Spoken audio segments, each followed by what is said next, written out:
तो साथियों, आज के इस लेक्चर में हम चर्चा करेंगे अनुसूची की।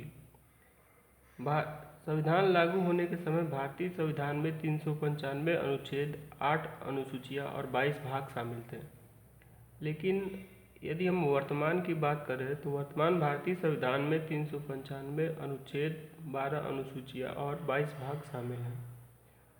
सबसे पहले संविधान की अनुसूचियों में हम प्रथम अनुसूची की चर्चा करेंगे। हमने इसको दो भागों में बांट दिया है। पहले लाइन में हमने अनुसूचियों का जिक्र किया है और क्या उसके विषय हैं, दूसरी लाइन में हमने उसका जिक्र किया है। तो आइए चर्चा करते हैं प्रथम अनुसूची की। इसमें इसका संबंध विभिन्न राज्यों तथा केंद्र शासित प्रदेशों एवं उनके नाम, सीमाओं एवं न्यायिक क्षेत्र से है। ये प्रथम अनुसूची के विषय हैं। और दूसरी अनुसूची में इसका संबंध कुछ पदाधिकारियों के विषय में है, जैसे राष्ट्रपति, उपराष्ट्रपति। इसका संबंध पदाधिकारियों के वेतन के भत्तों से है। भारत का राष्ट्रपति, राज्यों में राज्यपाल, लोकसभा के अध्यक्ष एवं उपाध्यक्ष, राज्यसभा के सभापति एवं उपसभापति, राज्य विधानसभा के अध्यक्ष एवं उपाध्यक्ष, राज्य विधान परिषदों के सभापति एवं उपसभापति, उच्चतम तथा उच्चतम न्यायालयों के निदेशक, नियंत्रक, महालेखा परीक्षक आदि आते हैं। तीसरी अनुसूची की बात करें तो हम इसका जो संबंध होता है विभिन्न पदाधिकारियों के शपथ से है। राष्ट्रपति, उपराष्ट्रपति तथा राज्यपाल तीसरी अनुसूची के अंतर्गत शपथ ग्रहण नहीं करते, क्योंकि आर्टिकल 60 में राष्ट्रपति, उपराष्ट्रपति के लिए अलग से,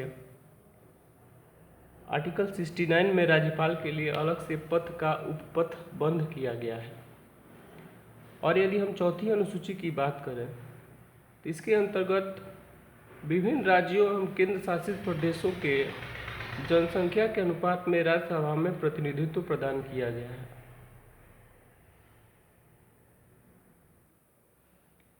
कि किस राज्य से कितने लोग चुनकर आएंगे, ये प्रावधान जो है जन प्रतिनिधित्व अधिनियम में है। अब हम बात करेंगे पांचवी अनुसूची की, जो परीक्षा की दृष्टि से बहुत ही महत्वपूर्ण है। पांचवी अनुसूची के अंतर्गत असम, त्रिपुरा, मेघालय और मिजोरम को छोड़कर जितने भी अन्य राज्य हैं उसमें अनुसूचित व जनजाति क्षेत्रों का प्रशासन आता है। छठी अनुसूची में असम, त्रिपुरा, मेघालय, मिजोरम के जनजाति क्षेत्रों का प्रशासन आता है, जो कि कुल 123 जनजातियां हैं। अब बात करते हैं सातवीं अनुसूची की। इसके अंतर्गत केंद्र तथा राज्यों के मध्य संघ सूची, राज्य सूची एवं समवर्ती सूची के माध्यम से शक्तियों का विभाजन किया गया है।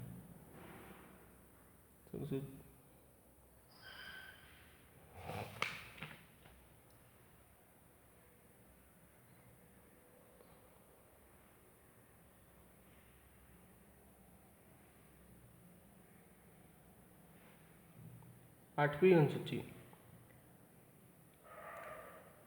आठवीं अनुसूची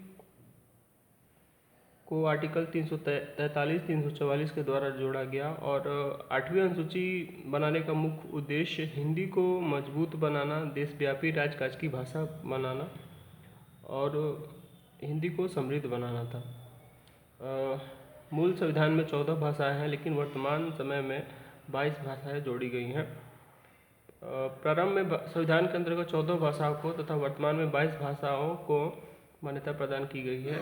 21वें संविधान संशोधन में सिंधी को, 71वें संविधान संशोधन में मणिपुर, कुकड़ी एवं नेपाली को, एवं 92वें संविधान संशोधन से बोडो, डोगरी, मैथिली तथा संथाली को 8वीं अनुसूची में शामिल किया गया है।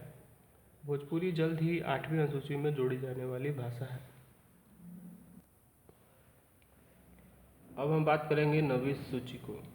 नवीं अनुसूची। नवीं अनुसूची प्रथम संविधान संशोधन 1951 के द्वारा जोड़ा गया। और नवीं अनुसूची में कुछ विधियों के विधि मान्यकरण और भूमि सुधार जैसे संबंधित विषय हैं।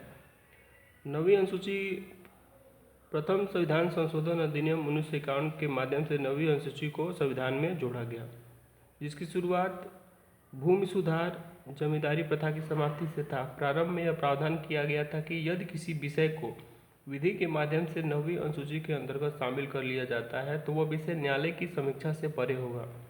9वीं अनुसूची में सम्मिलित विषयों की न्यायपालिका के द्वारा समीक्षा नहीं की जा सकेगी, परंतु 2007 में उच्चतम न्यायालय के द्वारा IR कोएलो vs तमिलनाडु राज्यवाद में यह निर्धारित किया गया कि 24 अप्रैल 1973 के पश्चात 9वीं अनुसूची में शामिल विषयों की न्यायपालिका के द्वारा समीक्षा की जा सकेगी। संविधान के मूल ढांचे अथवा बुनियादी ढांचे का अतिक्रमण करता है, न्यायालय के द्वारा उसे अवैध घोषित किया जा सकेगा। वर्तमान में 9वीं अनुसूची के अंतर्गत रखे गए विषयों की न्यायालय के द्वारा समीक्षा की जा सकती है।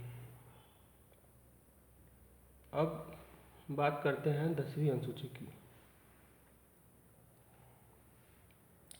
10वीं अनुसूची बेहद परीक्षा की दृष्टि से महत्वपूर्ण है।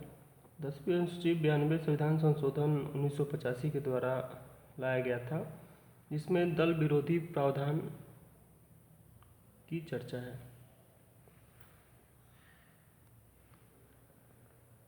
दसवीं अनुसूची के द्वारा संसद तथा विधानमंडल के सदस्यों का एक राजनीतिक दल से दूसरे राजनीतिक दल के परिवर्तन से समस्याओं के निदान के लिए 92 संविधान संशोधन अधिनियम 1985 के माध्यम से दल विरोधी कानून लाया गया एवं संविधान के अनुच्छेद 101, 102, 190, 191 में परिवर्तन किए गए। इस अधिनियम के माध्यम से यह निर्धारित किया गया कि यदि किसी भी राजनीतिक दल का सदस्य जो सदन का सदस्य है सदस्यता के लिए निर्योग्य माना जाएगा यदि वह स्वेच्छा से अपने राजनीतिक दल का परित्याग कर दे, सदन में अपने राजनीतिक दल के निर्देशों के विरुद्ध मतदान करता है अथवा मतदान के समय उपस्थित रहता है।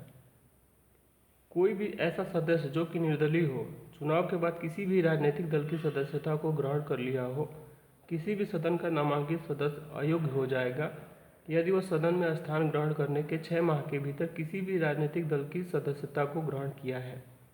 किसी भी दल से उपर्युक्त योग्यताएं मामले में लागू नहीं होंगी यदि सदन का पीठासीन अधिकारी निर्वाचित होने के बाद राजनीतिक दल की स्वेच्छा से बाहर चला जाता है। यदि कोई सदस्य अपने दल से टूट के कारण बाहर हो गया हो तो दल में टूट तब मानी जाती है जब 1/3 सदस्य सदन में नए दल का गठन कर लेते हैं। दल बदल से उत्पन्न सदस्यों की योग्यता का निर्धारण संबंधित सदन के पीठासीन अधिकारी के साथ किया जाता है, अर्थात लोकसभा में स्पीकर के द्वारा, राज्यसभा में सभापति के द्वारा किया जाता है। प्रारंभ में न्यायपालिका के द्वारा दल बदल के आधार पर उत्पन्न नियोग्यता को लेकर पीठासीन अधिकारी को दिए गए निर्णयों को लेकर समीक्षा नहीं की जा सकती है, परंतु किहोतो होलोहान वाद के बाद यह निर्धारित किया गया कि यदि सदन का पीठासीन अधिकारी दुर्भावनावश अथवा प्रतिकूलता के आधार पर निर्णय लेता है तो न्यायालय के द्वारा उसकी समीक्षा की जा सकती है। वर्तमान में दल बदल से उत्पन्न योग्यता से संबंधित पीठासीन अधिकारी के निर्णय की न्यायालय में समीक्षा की जा सकती है। अब हम बात करते हैं 11वीं अनुसूची की।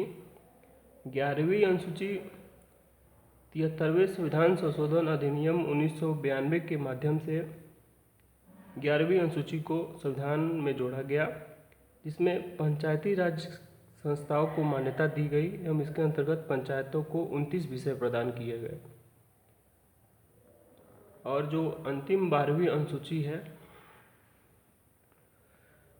74वें संविधान संशोधन अधिनियम 1992 के माध्यम से 12वीं अनुसूची को संविधान में जोड़ा गया तथा नगरीय शासन को मान्यता प्रदान की गई तथा नगरीय संस्थाओं को 18 विषय प्रदान किए गए। थैंक यू फ्रेंड्स, आपको हमारी यह टॉपिक कैसा लगा? आप अपने प्रतिक्रिया एवं सुझाव कमेंट बॉक्स में अवश्य भेजें। धन्यवाद।